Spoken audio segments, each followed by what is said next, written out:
আচ্ছা যাই হোক, সঞ্জিতা যদি ক্লাস 1 থেকে ক্লাস 8 পর্যন্ত গোল্ডেন এ প্লাস, ঠিক আছে, তারপর রোল 1 এবং 2। ক্লাস 1 থেকে ক্লাস 8 পর্যন্ত তো গোল্ডেন এ প্লাস থাকবে, তখন তো তাকে আপনি আরেকজনের কাছে শুইতে পাঠান নাই আর টিকটক করতে পাঠান নাই, এর জন্যই গোল্ডেন এ প্লাস ছিল।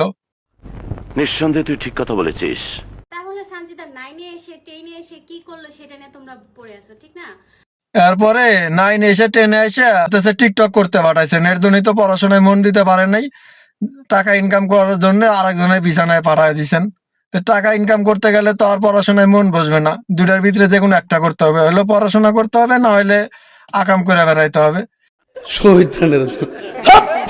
তা আপনার মেয়েরে দিছেন আরেকজনের বিছানা গরম করার জন্য, নাচার জন্য টিকটক আইডি খুলে দিছেন, তো আর কি করবে? ফেল মারবে না তো পাস করবে? আপনার মতো মা থাকলে ওইসব মেয়ে ফেলই মারবে, বোঝেন নাই? আপনি মেয়েরা না একটা নাচতে করেন, 10 লাখ টাকা প্রতি মাসে ইনকাম করবে।